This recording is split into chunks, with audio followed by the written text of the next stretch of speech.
22,500 लोगों का हमने आयुष्मान भारत का कार्ड निकाल दिया है फ्री ऑफ चार्ज। 18,500 बहनों का हमने, लाडली बहन का हमने रजिस्ट्रेशन करवा दिया है। लड़ाई रंजीत कांबळे वर्सेस लाडली बहन, कंधावर नेते सब खंधे से खंधा लगा के काम कर रहे हैं। 100% रामदास जी तड़स यहाँ पे काम कर रहे हैं और सभी नेता काम कर रहे हैं। कंस्ट्रक्शन कंपनी, ये तो रंजीत कांबळे की कंस्ट्रक्शन कंपनी ब्लैक लिस्ट में गई है। अभी 32,000 से जीतेंगे अब और 100% परिवर्तन होगा। नमस्कार, मैं राहुल कुमार, आप देख रहे हैं तहलका वर्धा।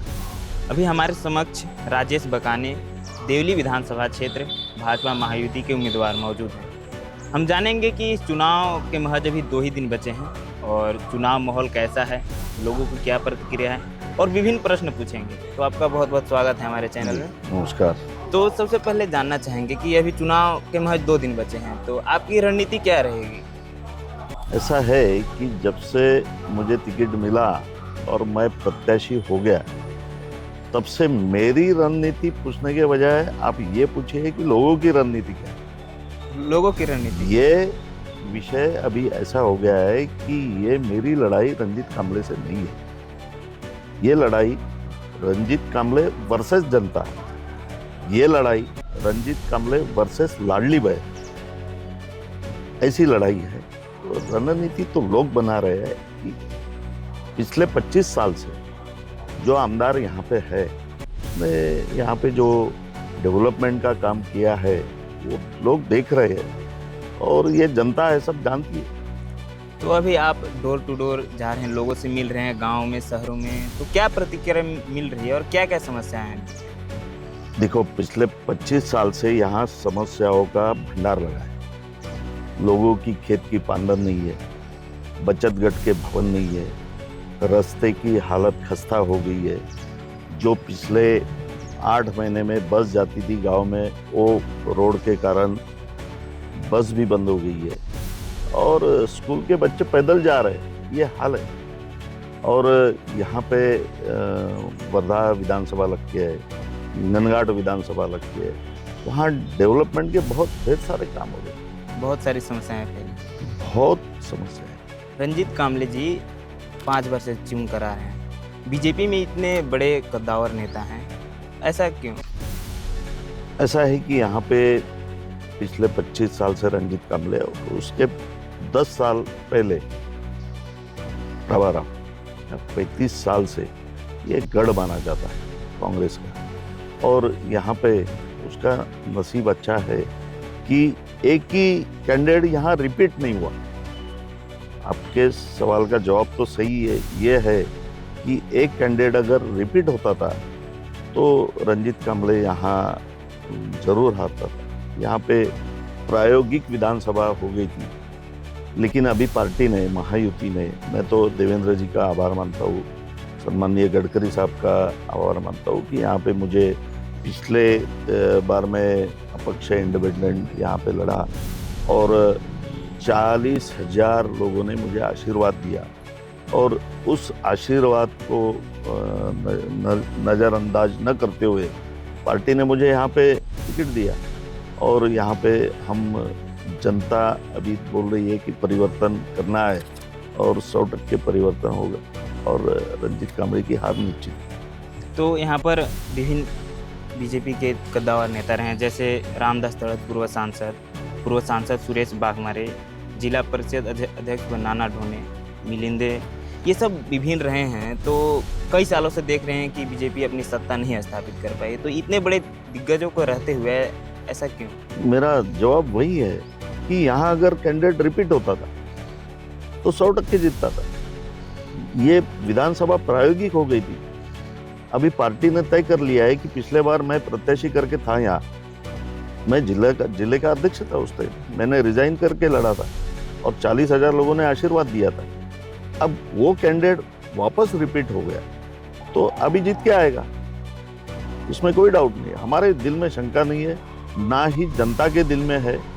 पिछले बार हमारा लोकसभा का कैंडिडेट इसलिए हारा था यहाँ कि संविधान बदल जाएगा, आरक्षण बंद हो जाएगा, ये झूठा प्रचार लोगों ने यहाँ पे किया था, कांग्रेस वालों ने, और उसके वजह से ना कोई संविधान बदल सकता, ना कोई आरक्षण बंद कर सकते। ये अभी लोगों को मालूम हो गया है और अभी विधानसभा में दिख जाएगा कि हम 32,000 से पिछले बार ये विधानसभा में कम थे, अभी 32,000 से जीतेंगे हम।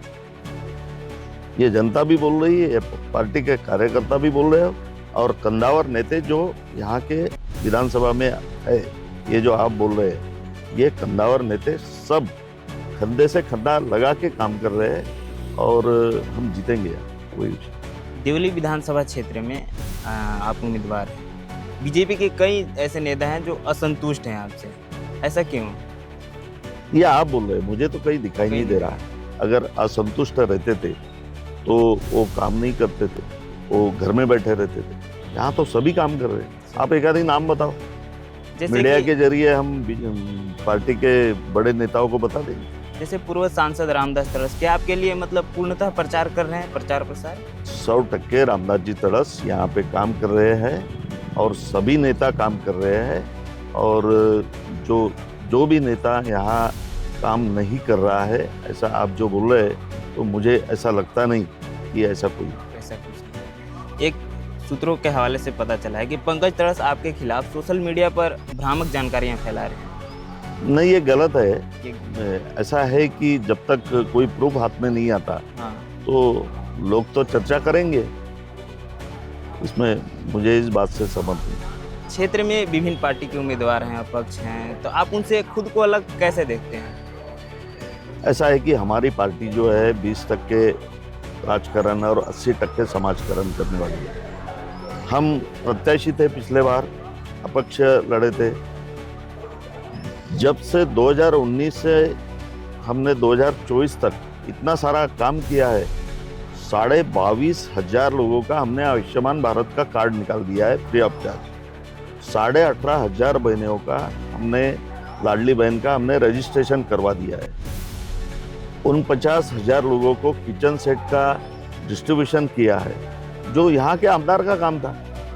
यहाँ का आमदार तो चुन के आता है और 4.5 साल गायब रहता है, वो काम ही नहीं करता। और सबसे बड़ी बात, 5 साल में 7 सवाल उसने विधानसभा में किया है। ये कोई आमदार है? और सवाल भी कौन से करता है कि कोई व्यापारी ने चावल क्यों लिया, चावल क्यों बेचा? अरे भाई, सवाल करना है तो यहाँ के डेवलपमेंट के बारे में करो कि ये क्यों नहीं हुआ, वो क्यों नहीं हुआ। अगर आप चुन कर आते हैं तो आपकी पहली प्राथमिकता क्या रहेगी क्षेत्र को लेकर? काम खेत में जाने वाली पानर 428 पानर ऐसी है कि वहां आज भी बैलबंडी जाती नहीं, ट्रैक्टर भी जाता नहीं। सेकंड थिंग, यहाँ पे बचतगढ़ भवन, बचतगढ़ बड़े पैमाने में, वहां उनको बैठने के लिए जगह नहीं है। तीसरा थिंग, यहाँ पे MIDC है, पोल्यूशन मिलता है देवली में और रोजगार मिलता है बाहर वालों को। सेकंड फेज पुलगांव में होना था, वो नहीं हुआ। और एक प्राथमिकता ऐसी है कि उड्डान पुल का 2016 से पुलगांव का काम, उड्डान पुल का काम ही नहीं हुआ। उसका कॉन्ट्रैक्ट तो आर्या कंस्ट्रक्शन कंपनी ने लिया था। किसकी है आर्या कंस्ट्रक्शन कंपनी? ये तो रंजीत कामड़े की कंस्ट्रक्शन कंपनी है, ब्लैक लिस्ट में गई है। लोगों को तकलीफ हो रही है, बहुत सारे काम है। तो आप अंत में अपने जनता को क्या कहना चाहेंगे? जनता को अभी कहने की गरज नहीं है। जनता ने मन बना लिया है कि परिवर्तन अभी चाहिए और 100% परिवर्तन होने वाला है और रंजीत कामड़े इस बार 100% हारने वाला है, इसमें कोई दुमत नहीं। ये मैं नहीं बोल रहा है, जनता बोल रही है। तो ये थे राजेश बकाने, जो देवली विधानसभा क्षेत्र के उम्मीदवार हैं। आप देखते रहें तहलका वर्धा। धन्यवाद।